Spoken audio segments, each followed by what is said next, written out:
depressing field that I treated, but the talk that happened before me was so upsetting and so disturbing. I think as a parent, as an adult, in all forms, it was honestly very disturbing. So I think mine now sounds much simpler and lighter given the note we've just completed. So what we're going to start is today is somatic illnesses. Okay, now what is somatic? Somatic means working with the physical state, not so much the mental state. So it is when you get a physical ailment or you get a physical problem due to an underlying mental thing, which is either anxiety, worry, fear, etc. But it manifests itself as a physical problem. Okay, so when you look at it's a symptom known as somatoform, manifests as a physical symptom, an illness or even an injury which cannot be explained medically. But cannot be explained medically very often is not something that a parent or another child or a teacher is aware of. So invariably it gets referred to the physician, and then the physician has to decide whether this is really a medical condition or this is not a medical condition. So what do we have? You have a physical symptom which cannot be explained either by a physical or by a mental disorder. Then the person has excessive thoughts about it, and the child or the adult keeps thinking about it. What is this problem I have? Why do I have this problem? That eventually leads to anxiety. This thing is not going. It's happening again and again. Mommy, do something. Why is it not going? Then the thought of the symptom playing in your mind, it starts affecting your day life. It starts affecting your home life, your school life, your social interaction, etc. And then you start manifesting it in the form of a pain, and my hip is paining or my leg is paining and I can't walk and it's hurting, and that eventually is a somatoform disorder. So it's not something that happens overnight. It's something that's been there for some time. So if a child is manifesting with a somatoform disorder, indicates that the child is being under a certain degree of stress for a period of time before he's actually coming to you. So where do you get these somatoform disorders? The commonest one is stomachache. Okay, my stomach is paining, and that stomachache comes just before we have to go to school, or just when it's time to go to bed, or when the exam day is there that day, or we don't know but the teacher yelled at him in class, and then the next day the stomach starts paining and we don't want to go on the bus because someone bullies us. So all these symptoms will start manifesting at situations which are stressful situations. Now, as a parent, most parents will realize within a period of time that, listen, this symptom is coming regularly at a certain period or with a certain event, or to avoid a certain thing. More important is to avoid a certain thing, and the parent will realize and work on it. But how to work on it, we'll come to down the line. But some of these things are not so simple as just pain in the stomach. Okay, some children actually run to the loo all the time. They actually get a diarrhea. You get an irritable bowel where the stress is so much that you can't contain and you run to the toilet. So you get irritable bowel. You can get seizures or fits, which is really what I see on an average as a neurologist. You can get chest pain, which is more a feature of older people because they're aware that chest pain means heart attack, means people will run to me and look at me a little more carefully. Pulmonology, chronic inflammatory, chest-related problems, and in gynacs you can also have chronic pelvic pain. So why does it occur? There are multiple reasons that it occurs. We have different dimensions at which we are functioning. So one is on a biological dimension. Some people have a lower threshold for pain. Some people have a lower threshold for anxiety. You've got a past history of an injury which had this much pain. So you have the memory and the image of what actually happened. You have the memory of all the attention and the stuff that happened with it. Some are very sensitive as people, emotionally as well as physically. The socio-cultural dimensions, you have grandparents who are giving you that much attention and moving circles around you all the time. You have someone in the family who has a problem, so you've watched what happens to that person, so you know exactly what a seizure is supposed to look like. So having the knowledge of a medical condition becomes easier to perform that medical or do that thing accordingly.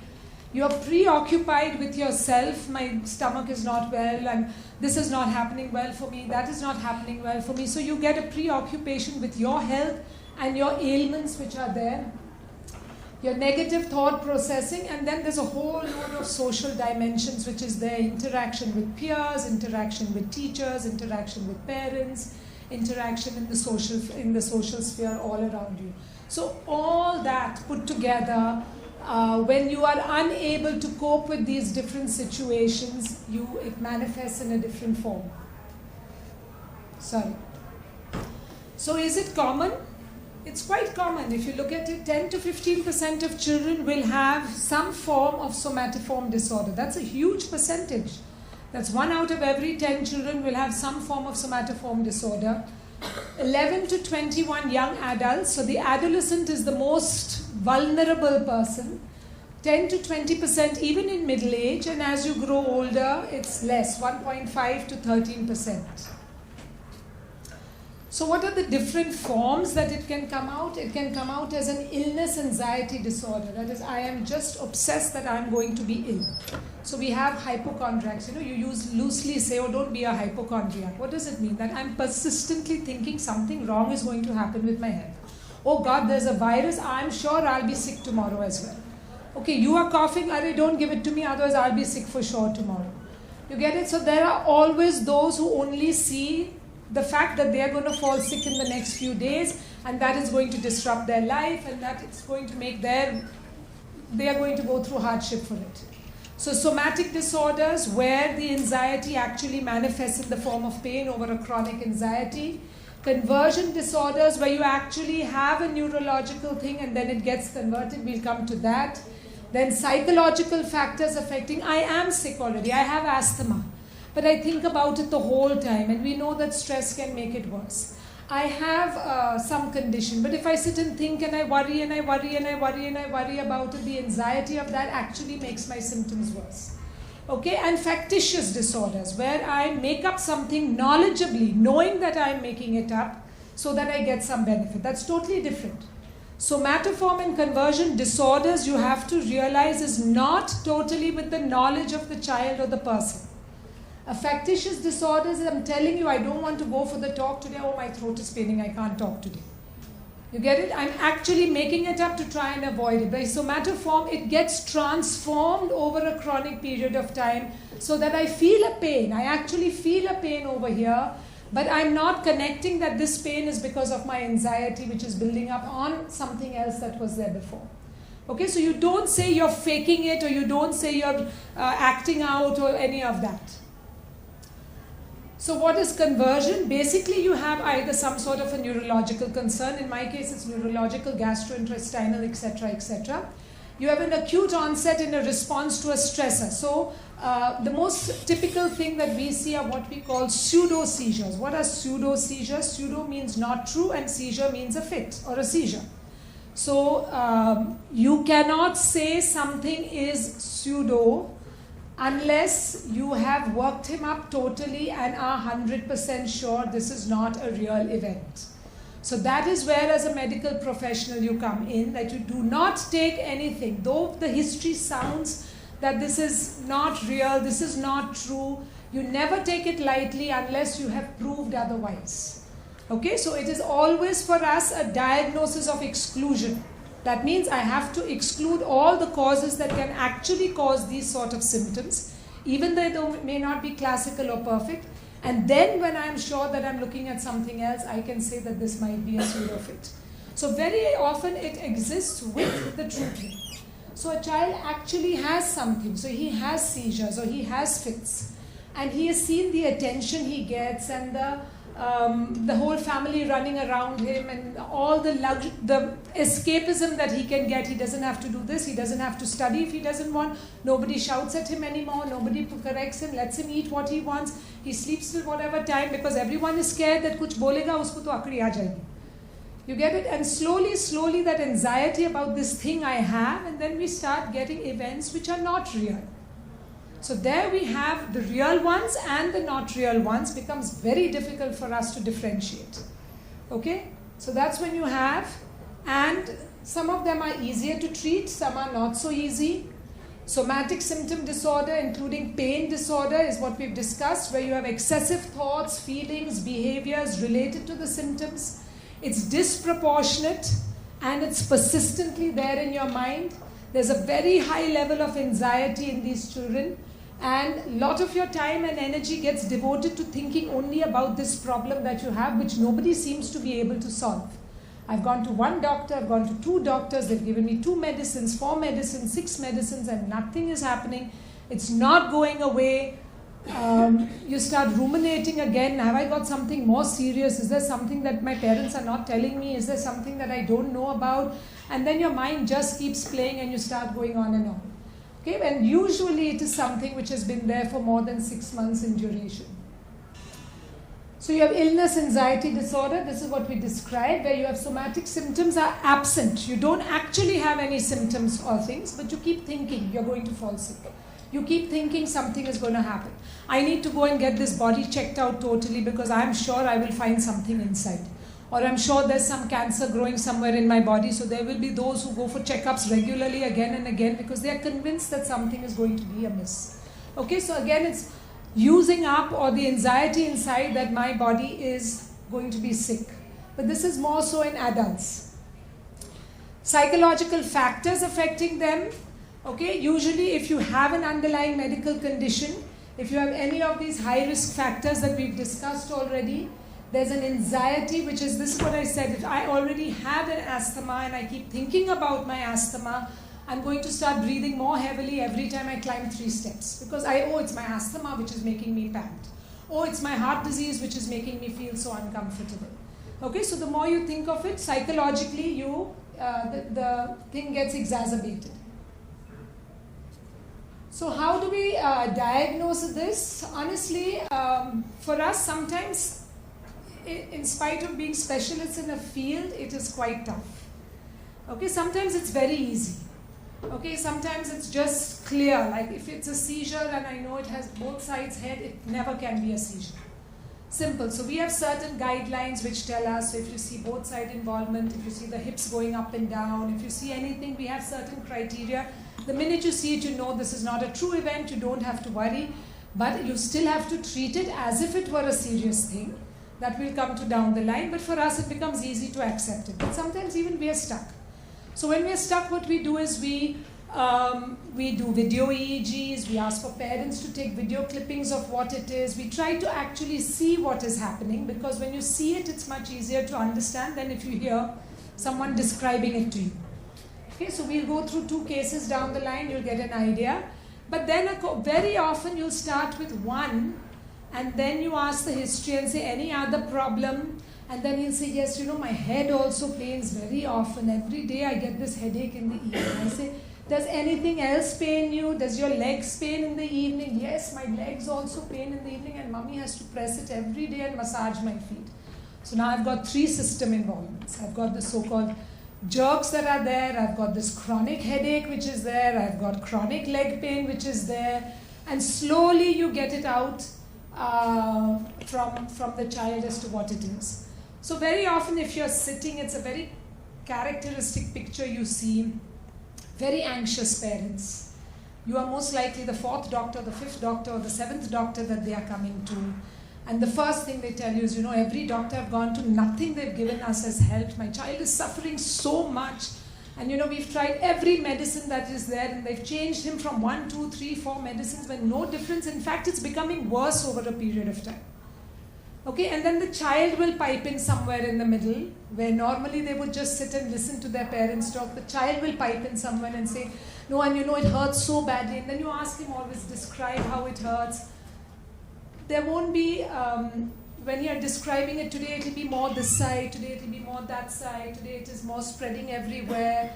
So automatically you get a feel that the child is also anxious, mom and dad are anxious. They're doing so many tests, they're spending so much money, the child is missing so much school because of this, and they're all the time investigating him, which to the child is like, I've got something really serious, and the doctor can't find what I have, and my parents are so worried. So you start beginning to believe, and this keeps getting perpetuated over time.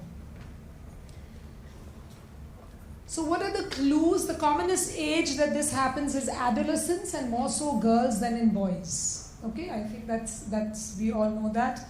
It's more so, it's not that it doesn't happen in boys, but it's more so in girls than in boys. You have any history of an adverse childhood event. So if something has happened in your childhood which has left you with a hurt or an emotional or a psychological damage, very often that pain, that anxiety gets transferred into a manifestation like this. Okay, they have personality traits where they are people who find it difficult to express themselves. So, you'll have the kid who'll talk everything, and then the kid who won't say much, can't tell you, Mommy, I'm in pain, can't tell you I'm hurting, I'm sad inside, I'm feeling bad for this one or that one. So if you can't express your emotions, it gets internalized over a period of time. So if you have cognitive or intellectual concerns as well, then you can have, if you've had history of seizures, but very often if you see type of jerkings, but they don't lose consciousness or any of those are little giveaways that this is not there. Small things that when you have seizures, your eyes are always open, never closed. Commonest thing, they'll close their eyes tight and then they'll jerk. So straight away you know this is not a seizure. Okay, so little giveaways that we have. And speech gets affected in some of them, swallowing gets affected. Behavioral, they have unconventional behavior during the history. So when they're talking to you, you'll find that their behavior is either too precocious for a child that age or it's not normal for what should be happening. Emotional processing problems are there, recent life stressors, remote life stressors, family dynamics. Very often family dynamics. I know we come from a very united, the Indian family has great qualities to it. It's amazing because we are so united, we are so into each other's lives. But when you become an adolescent, many parents don't realize where they have to step back and where they have to let the child grow on their own. So this continuous pressure on them, and the academic pressure is just killing. And many of them can't express it to you. Commonest thing you see is learning disabilities. Children do very well in the young years of life. Okay, why? Because mom has been teaching him every day, you're 1, 2, 3, 1, 2. I'm getting, he's an 80-90% doctor, or abhi 60% ho gaya. Kaise ho sakta hai? You get it? So once straight away the poor child sitting there realizes that he's a disappointment to his parents. Okay? When you are expressing it because you're worried about his future, but you don't realize he's taking it as a disappointment. Okay? And yes, I've got learning disabilities. And I have managed with my basic intelligence to go through standard 2, 3, 4, but now 5, 6, 7, 8, I'm going to struggle. And that struggle is taken as a weakness, so I can't cope with it. So what happens? I start manifesting in other forms. I hate going to school. I don't want to sit the test. I won't write my exam papers. I defy the situation because I'm worried when I do badly, my mom will get upset and that will upset him more than anything else. Okay, so parental stress and pressure is huge. So it's lovely to have joint families and everything, but these are children. They need time to do it their own way and learn their own way and to be encouraged irrespective of their strengths and weaknesses. Physical examination, usually unusual to have any neurodeficits. You'll examine the child and the child will be absolutely normal neurologically. Classical is give away weakness. They'll walk and suddenly they'll just buckle down while they're walking and the mommy see, dekho, aisa girta hai, din bhar aise girte rehta hai. You get it? That's classical. There's no neurological symptom where you suddenly buckle down and give way. None. You get it? So you have to have a knowledge or a base of what we are looking for before I can say this does not exist. Okay, so false sensory findings, bizarre movements, gait and distractible. Very often you can tell the child, now I'm putting you in front of the video, I need to see exactly what happens to you, I'm hoping it will come. And sure enough, 5 minutes later it will come.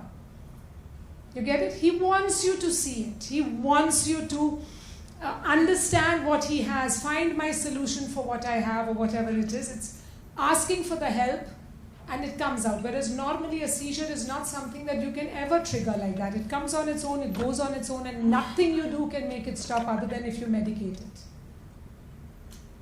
So how do we manage? It's obviously a team who works with these children. So you've got the psychiatrist and the neurologist. One out of us will be seeing the child and this. Then we'll have psychological assessments. If they need therapy in the form of occupational therapy or remedial education or whatever the deficit is, we work on them. School is very, very, very important because the child then feels very bad going back to school after this whole event is over and explained to them and all. and if necessary, sometimes medication for anxiety, for depression, etc., to help the child get out of the situation. So the aim is obviously there is no magical cure and there is no magic medicine over here. Okay, here is a treatment plan which happens, and depending on which is the factor which is most disturbing for that child, we focus on that more. So if his academics is really bad, after I've explained to mummy what is learning disability, why is it affecting his study, it's not his fault, you have to help him, he's very intelligent, you don't have to worry, long-term wise he will achieve and get a job and do well in life, but school is going to be difficult for him. Then I focus on remedial education, helping him to cope with his academics better. Okay, but you've got to explain what's the cause of it and what's going to happen. You can't give a false sense of making everything all right. So we do multiple approach of psychotherapies, psychiatric intervention if needed. Physical activity is something which is very good. Endorphins are released whenever you exercise. Endorphins are what makes you feel good with yourself. It's a neurotransmitter which makes your brain feel happy, makes your brain feel good. So it's very recommended that all children should do some degree of physical activity on a daily basis. If you need other therapeutic modalities, then we look into that. So now I've decided that this is a somatic condition. How do I deal with the parents? So the first thing you do is you never tell them that he's faking it. You never tell them that this is wrong, false, or not true and he's doing it only for that. You say, listen, it's actually a true thing. The child truly believes he's got a problem. Okay? And invariably, one of the parents might have realized, it's coming regularly, this, so one might be a little more easy to convince, but sometimes your parent, nahi, mera beta kabhi aisa nahi karega. Bilkul nahi kar sakta hai. So it's very tough. It's more difficult to deal with the parent than it is to deal with the child. So you have to first convince the parent that, listen, this is almost like a cry for help. This is a child telling you, Mama, please sit with me and listen to me and see what my problems are. Don't, expect or demand or whatever it is so much. Sometimes the child puts the pressure on himself. So you have a lot of these A-type personality children who always want to come first in class, who've always been coming first. They're best in sports, best in study, best in this, and this time he came second. And that second disturbed him so much that he just can't cope with that second position at all, and that's why this whole cycle has started. So you have to see the child's personality, you have to see the parent's personality. Very often a parent will say, listen, I'm cool, if he doesn't do, as long as he passes, I'm not worried, but the child, no, I have to come first, I have to. So you have to see who is really contributing to the situation. Regular routine visits. Once you've diagnosed it, you've counseled them, you've told them, you don't obviously add any more medication. If you can, you slowly withdraw all the drugs, because many children come to us on 4 and 5 anti-epileptic drugs. And you definitely don't want a child taking an anti-epileptic drug which works on your brain unless it's absolutely essential. So what I usually do, I do a placebo, I give a vitamin or I give a supplement. I tell the child, I'm giving you a medicine just for your problem. Don't you worry, and in 3 months I'm sure this medicine will work beautifully and you'll be absolutely fine. Don't expect it to go overnight. He's gotten so used to doing it 6, 7, 8 times a day, it's not going to disappear, but slowly over a period of time, if the parent anxiety goes down, the child becomes much better. The main thing is the parent has to calm itself. How does the parent calm? Say, no problem, it doesn't matter if this happens, you just lie over there for 2 minutes, when it's finished, you get up and come to me in the kitchen. Doctor has told me you'll be fine, I'm not worried about it. So the child will do that event and he'll see mom doesn't come running anymore and mom doesn't pick him up and she doesn't throw water on him and she doesn't call daddy and grandpa and grandma and the whole building doesn't come to rush him to the hospital. Automatically realize it's not getting him what he wants and it slowly changes. Okay, so this shift attention away from the physical complaint and to current life issues. Long-term management, interrupting perpetual factors, try and maintain the same doctor, because you don't like what one says, you go to the next. You don't like what this one says, you go to the third. So you try to find the doctor who says the things you want to hear from him. Very difficult at the end of the day. So try and maintain the same thing. Try and follow with your therapist or your psychologist. Okay, so very often after a few weeks everything is settled and mom stops going because she thinks it's not needed.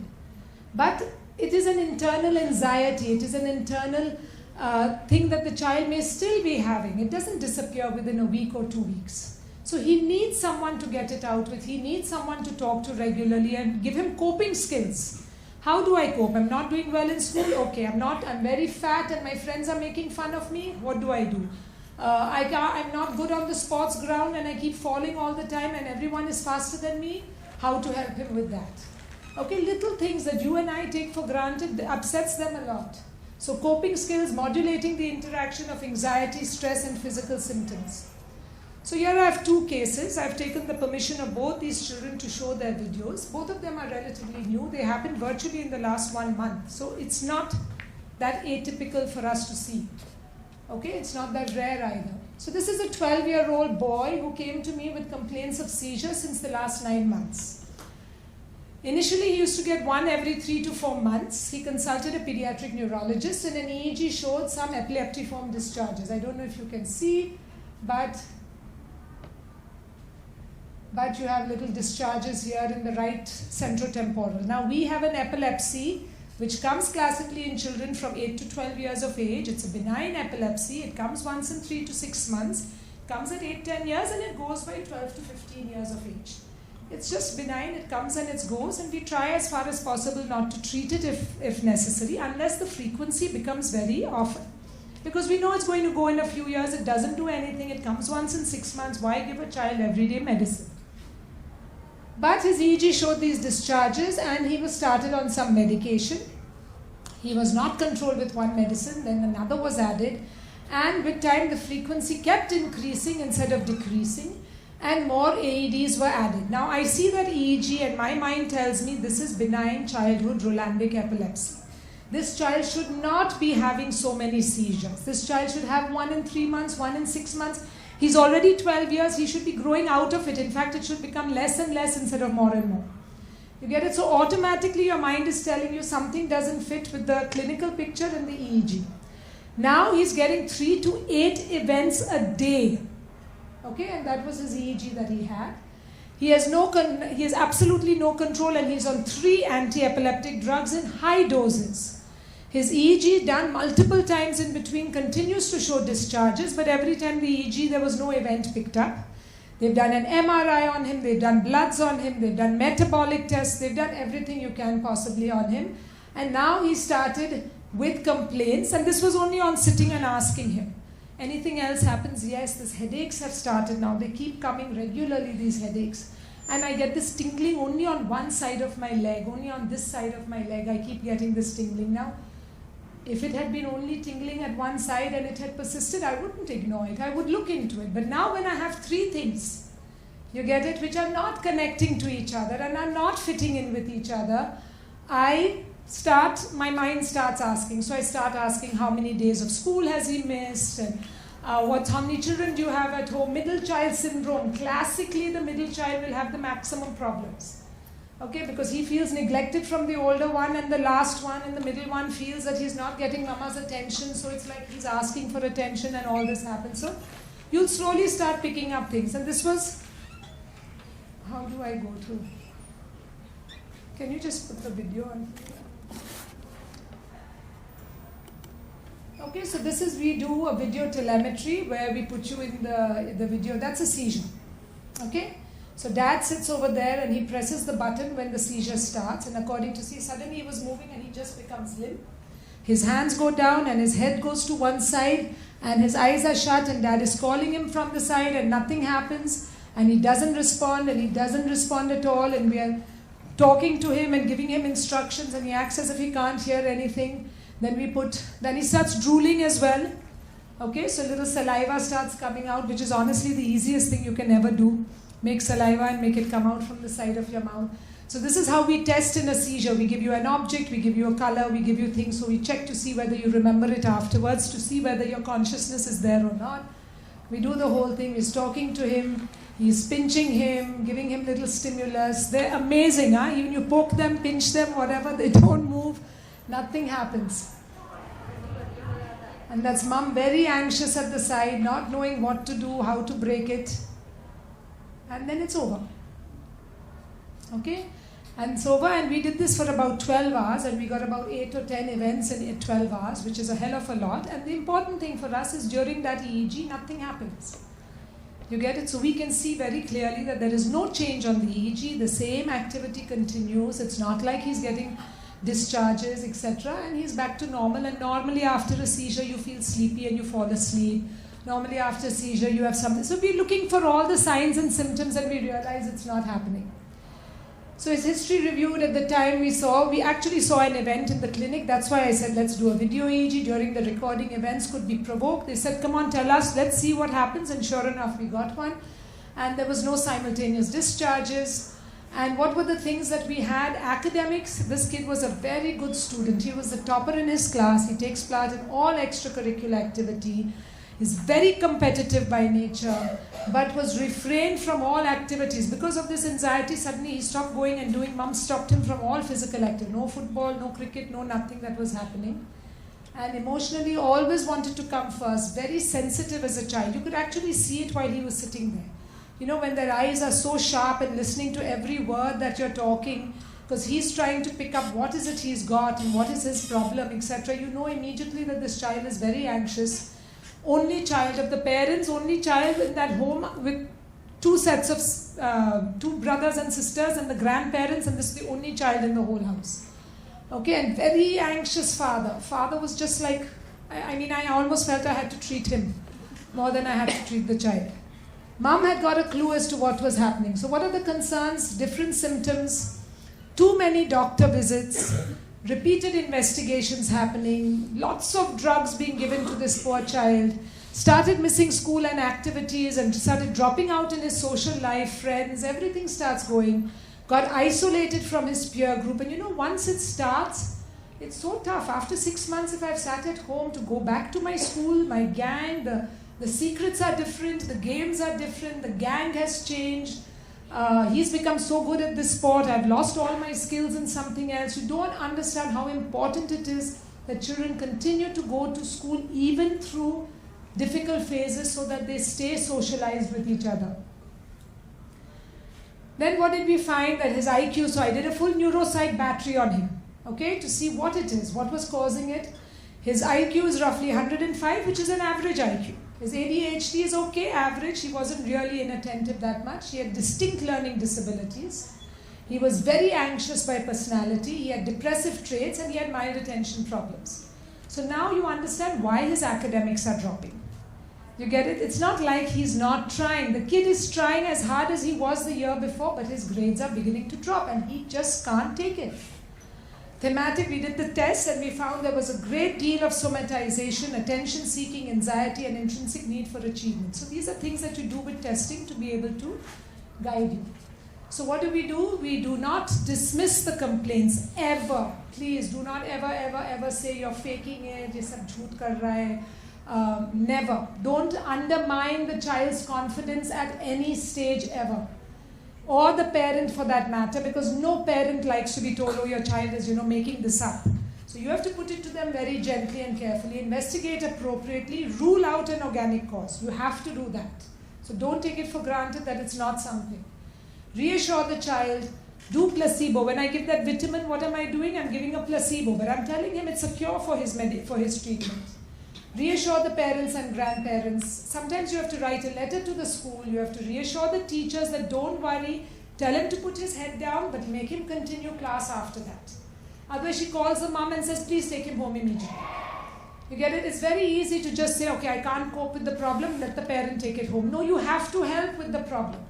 You have to help the kid get out of the problem. So give him the reassurance, send him to the sick room, sit him down, take 5 minutes off, and let's go on again. Then automatically he realizes he's not getting what he wants. Stress on the importance of regular visits to the psychologist and to the therapist. So he came back to me yesterday, in fact. So he started on cognitive therapy, counseling session. Parents are relaxed. Both came in smiling. He's had, for the first 2 weeks, he had 2 events in that 2 weeks, from 8 events in a day. And when he came yesterday, he hasn't had a single event since then. And I kept telling him, you're fine, are you all fine? He said, I've always been fine. So he says, I've always been fine, but dad is over there. And dad is like, oh, abhi wapas aayega to kya karu, abhi wapas aayega. I said, wapas nahi aane, I soch bhi mat aise. You get it? But I can imagine if by chance he does another one tomorrow, dad is going to come rushing back again to me, dekho wapas aaya. So it takes time to make them understand that it's nothing to worry. Continue with counseling, parents also less anxious. This is an 18-year-old girl consulted in September with concerns of some paroxysmal events since the last 3 months, was admitted for the same, investigated in detail, no concerns other than hypothyroidism, EEG normal, MRI, started on seizure medicine. Yeah, can we start it? So this family came into the room, it was a mum and a daughter. And daughter looked just so apathetic, listless and uninterested in life. And she was supposed to have these events, and then the minute she went out of my clinic room in the outpatient sitting there, she had these events where she tightens herself, she shakes her fingers, she tightens her legs, her head goes to one side, her eyes look as if they're rolling up, it almost looks like they're rolling up, or they are rolling up to some extent. But one of the giveaways that she does is she hyperventilates. Hyperventilation is a very giveaway sign that I am, it's not natural, it's not really happening. So very often you'll have these young girls in stressful situations, they keep breathing and then they go and then they get hypocarbia and really feel lightheaded in the brain and then they have something that happens. Okay, so this hyperventilation kept on. That gave it away. She had no benefit with multiple drugs, with behavior. She was on 4 or 5 drugs, epilepsy drugs, behavior drugs, mood medication. She continued to have these events, became very dull. Now, how much was the drug and how much was her underlying problem, we couldn't tell. She was not interested. Behavior changes were noted, no interactions with friends. She had stopped studying, consulted numerous doctors, consulted gynecologists. She was actually getting menstrual concerns, irregular menses as well. Did not sit for her 12th board exams, did not appear for 2 papers during the second attempts. Friends just saw her sitting over there and not writing a single word. She didn't come back and tell her mum this. However, eventually she did it and eventually cleared the CET and this has been going on for some time. She lost her father to cancer the year before. She was very attached to her father. Okay, and the parents, the grandparents sort of negate her importance in the family totally. She has a younger brother and she was the older sister. And everything is around this little younger brother who is like the king of the house. And she being the older sister is just not looked into or not important enough. Poor mom is a single mom trying to earn a living for the entire 65 people which are there after dad died. So she doesn't have the time to give this child the attention she's seeking. So I sat her down separately and I asked mom to go out. And she told me she just wants to leave home. She wants to start earning money so that she can leave home and live on her own. And her grandparents just don't care for her and they're all the time deriding her about it. And slowly it manifests. So this was her way of reaching out to her mom and saying, Mom, look at me. You get it? That's all it was. And she was getting it. Her mom was taking her from doctor to doctor. Her mom was taking leave from work. Her mom was missing her earnings for it at the cost of her own anxiety.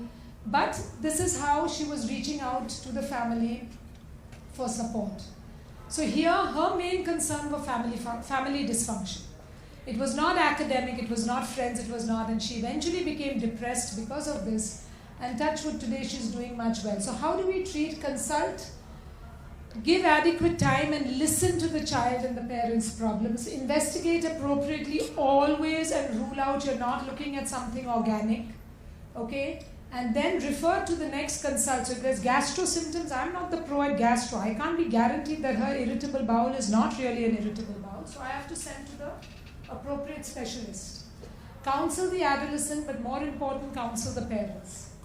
And psychologists stress on the importance of regular visits. This is not something that goes in 2 weeks, 4 weeks, 2 months, 3 months. It takes time to get the mind to think positively, start again and give the child the ability to cope. Most important, everyone has stresses. You and I get up some days and we feel so down and so depressed. Okay, this is part of the way your mind works on you. But how to cope with everyday's life stresses, that's where someone sometimes needs to give them help. So do not ever say the child is faking. Take this condition very seriously. Do not negate it ever. Address it like it is a call for help as the child is not able to cope with the environment. And just the last take-home messages. Somatic illness results from psychological stress that is unconsciously expressed in a physical form.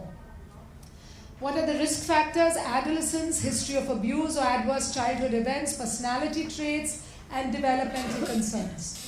The diagnosis should be based on the evidence from clinical exam, rule out organic causes, look at the different behavior and medically unexplained symptoms.